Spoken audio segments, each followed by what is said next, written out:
A Lógica do Consumo, Verdades e Mentiras sobre por que compramos, de Martin Lindstrom.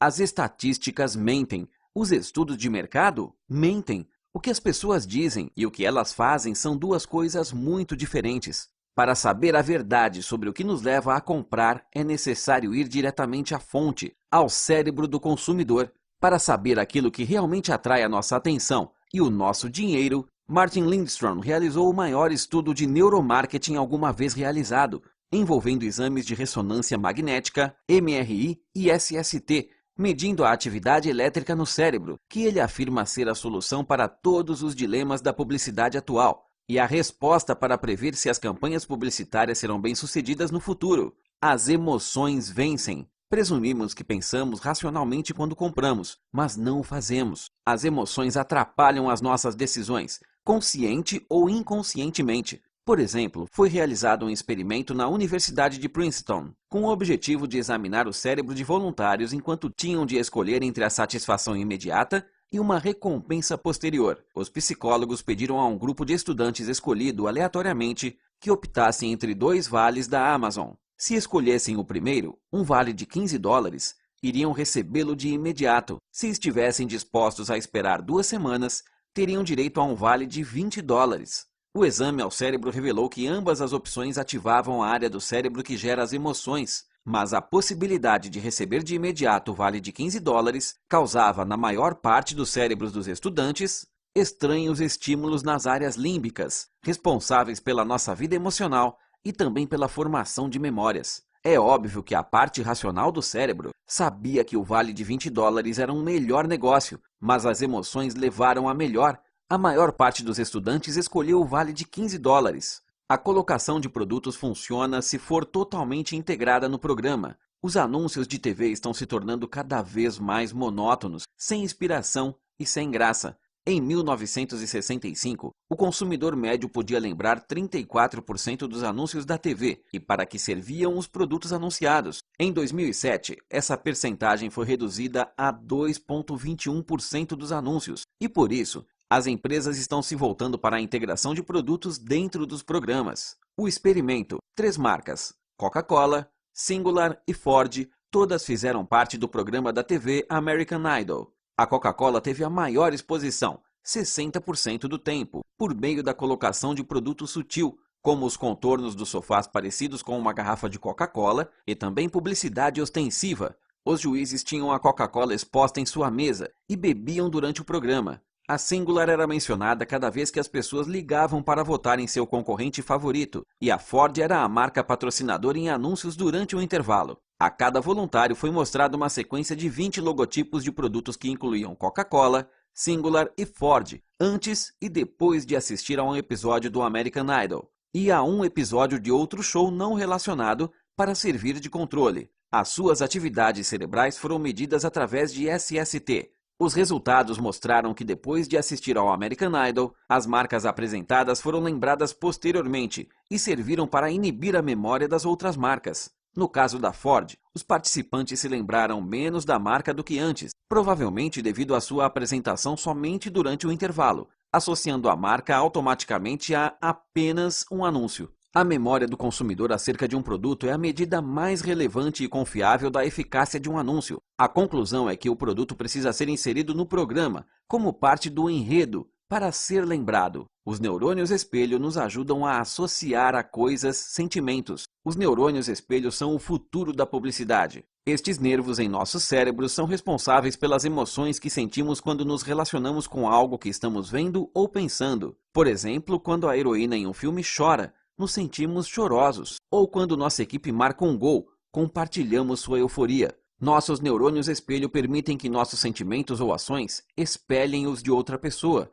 Portanto, são acionados em nosso subconsciente quando vemos alguns anúncios. As montras das lojas têm o mesmo efeito e as nossas emoções superam o pensamento racional, levando-nos a comprar um produto puramente porque gostamos do sentimento que obtemos ao fazer isso. As tendências ou modas são definidas devido aos neurônios espelho. Por exemplo, o iPod, todo mundo tem um. Eu também quero um. A dopamina é uma substância química liberada em nossos cérebros que nos faz sentir uma onda de felicidade. Este químico é muitas vezes liberado quando fazendo compras. fazendo-nos sentir bem sobre a compra de um produto que vemos e pelo qual somos atraídos automaticamente, independentemente de podermos ou não pagar. Ver diamantes na montra da loja vai liberar dopamina. Uma vez que nós gostamos do que vemos, aumentamos as chances de comprar. As compras estão ligadas ao sucesso reprodutivo e ao nosso status. Compramos coisas que nos fazem parecer bem e nos elevam na hierarquia social.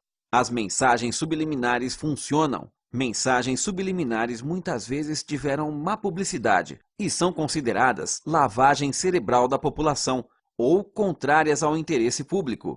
O experimento. Idosos de 60 a 85 anos, divididos em 2 grupos, receberam um jogo de computador para jogar. Durante este período, a um dos grupos foram apresentados uma série de palavras positivas, por exemplo, sábio, talentoso, que piscavam na tela, e o outro grupo tinha palavras negativas, por exemplo, senil, doente. Uma vez terminados, os cientistas mediram o tempo de balanço de seus passos, ou seja, o tempo com o pé fora do chão.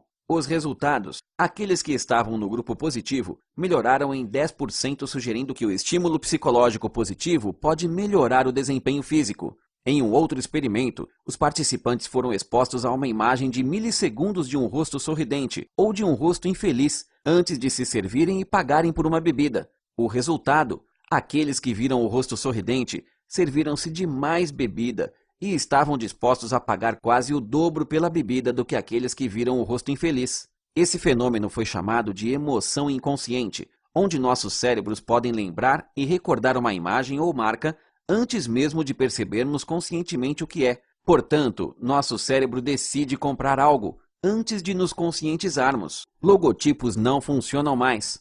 Lindstrom proclama que os logotipos das marcas estão mortos e podem até reduzir as vendas de um produto por serem muito exagerados, fazendo com que o consumidor os exclua mentalmente, já que sabemos que seu propósito é nos fazer comprar o produto. Se um anúncio é subestimado, baixamos a guarda e isso pode ter um impacto. Os rituais e as superstições nos ajudam a ter certezas em um mundo em constante mudança. Os rituais são comuns em nossa sociedade inquietante e agitada, na tentativa de ganharmos algum controle sobre nossas vidas. Por exemplo, bater na madeira, não caminhar sob uma escada, etc. Rituais associados a produtos nos dão uma ilusão de conforto e pertencimento, e isso nos faz comprar. As marcas podem ser como religiões com seus rituais. Semelhante à teoria por trás dos rituais, existe uma unidade entre os consumidores da mesma marca, um sentimento de camaradagem, de lealdade, de estar do mesmo lado. Já ouviu falar do misterioso fator X9? Por engano, um funcionário da Unilever escreveu em um frasco de shampoo: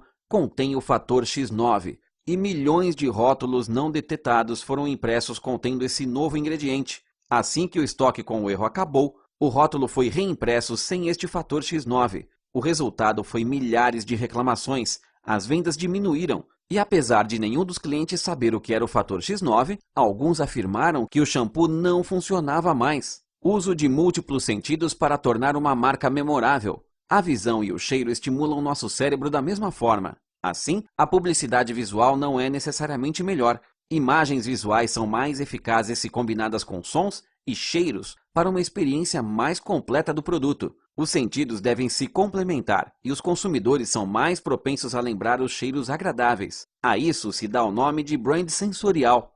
Exemplos de fragrâncias usadas por empresas: Honeydew Melon na Samsung para incentivar compras eletrônicas. Middlegrass na British Airways Business Lounge para simular um ambiente agradável. Usos do som. O tipo de música tocada nos supermercados pode determinar o tipo de produto comprado. Por exemplo, a música francesa aumenta as vendas de vinho francês, à medida que subconscientemente ouvimos a música. O sexo vampiriza a marca. Segundo um livro publicado em 2005, cerca de 1/5 de toda a publicidade atual já utiliza conteúdo sexual explícito para vender seus produtos. O experimento. 60 participantes foram divididos em 4 grupos, 2 dos quais assistiram a um episódio de Sex and the City, onde os personagens discutiram suas proezas sexuais, e outros 2 grupos assistiram ao episódio de Malcolm in the Middle. Então, um grupo de cada categoria, Sex and the City e Malcolm in the Middle, assistiu a anúncios que eram sexualmente sugestivos, e os 2 grupos restantes assistiram a anúncios que não continham conotações sexuais.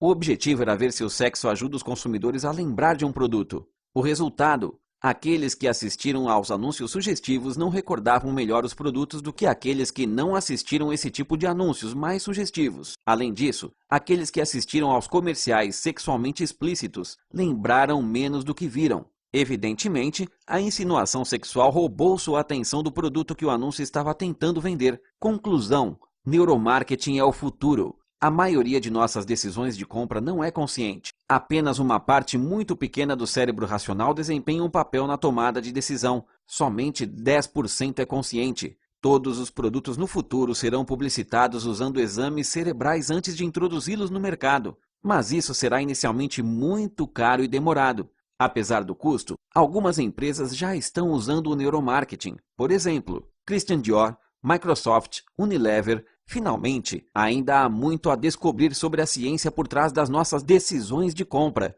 e a neurociência está liderando o caminho.